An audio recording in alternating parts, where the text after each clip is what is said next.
Hello, I am Ed. This is the Rock Gut Review, and today we are reviewing High West Midwinter's Night Dram, a blend of straight rye whiskeys. Why are we reviewing it today? Because it's Friday!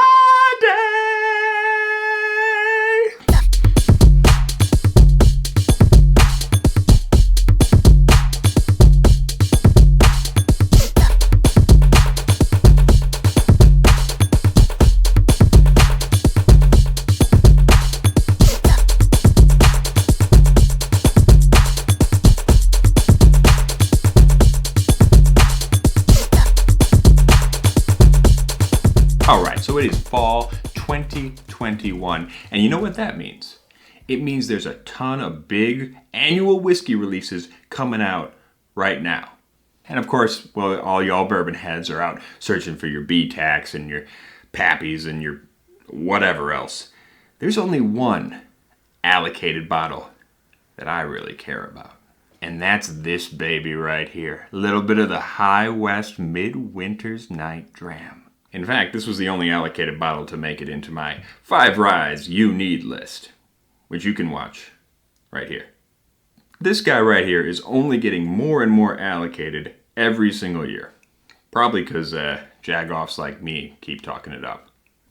Now, why do I love the Midwinter's Night Dram so much? I'll tell you why. Because it is one of the most consistently excellent finished ryes on the market. Now, what do I mean by a finished rye? For those of you who don't know, rye in America has to be aged in new charred oak. So the folks at High West took some of their own rye whiskey, they blended it with rye whiskey from MGP, a big old massive distillery, and they put it in a French oak barrel that had previously held port, a fortified wine. And why do this? Why not just sell us the rye whiskey? Well, because when you put it in that barrel, now the rye whiskey takes on some of the flavors from the port. So you get some big red fruitiness and some extra spiciness from that French oak, stuff you might not get with just the regular rye. Now, let's not waste any more time. Let's get to the review. I'm going to tell you right now, this is good. Yeah, I gotta say, I'm digging this a lot. The nose is excellent. I'm getting all the spiciness I want from a rye. I'm big on the spices. I love black pepper. I love clove, mustard seed. I love that cinnamon, and it's all there. I'm also getting the black licorice, some dill, a little bit of black tea. Maybe those ones aren't quite as popular with everybody else. I know. But don't worry, they're not overpowering. Why? Because on that nose, you're also getting some of that nice, big fruitiness. There's a really nice, just juicy red berry note coming through. Really dig that. Same is true on the taste. Now, I will say, on the taste, if you like that port fruit, kind of a, I guess I would say kind of a big, luscious strawberry, yeah, you're going to really like this. You're going to really like this. That comes through on the taste awesomely. It's big. It's huge.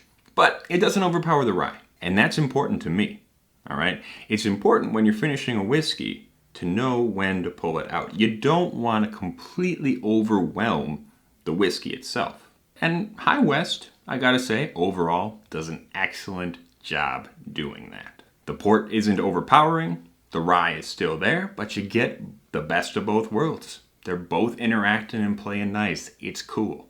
I especially love the nose on this guy. There's that cinnamon mixed with the black tea that comes off with this strange, like bittersweet kind of smell. It's really cool. It's really cool. In addition to the red fruit, you are getting some vanilla and caramel on the taste too. This is not, by any means, a bone-dry rye, which is good. That's not what it's trying to be. But you know what? I think the true measure of a new Midwinter is to compare it to previous years. Not just one, but 2. Yeah, I kind of hoard this stuff. So now for comparison, we have Act 9 from this year, Act 8 from last year, and of course, Act 7 from 2 years ago. Now I guess I could go back farther, but honestly I didn't think Act 6 was all that great. The port took over too much on that one, in my opinion. Now, is this the most scientific tasting? No, these bottles have been open a bit longer than Act 9, so take that with a grain of salt. But that being said, comparing the nose on these three, I gotta say, Act 9 is pretty cool. Now, I do like Act 7 because it does have a lot more of a kind of deeper spiciness. This is more of a dry rye. Certainly it does have some fruitiness, but you know, it's leaning into some peppery black licorice notes. Same with 8. Maybe 8's a little bit more minty, but still leaning into the spiciness. 9, on the other hand, still got the spice. Still got the spice. We're not leaving that out. However, it does really kick up that red fruit a little bit. Now, if we're talking taste, however, Act 7 probably does have the most rye character. You know, the most of that spicy grain character. And while I like that, that's not why you're buying Midwinter. I gotta say, on the taste, 9 does a better job balancing the port and the rye.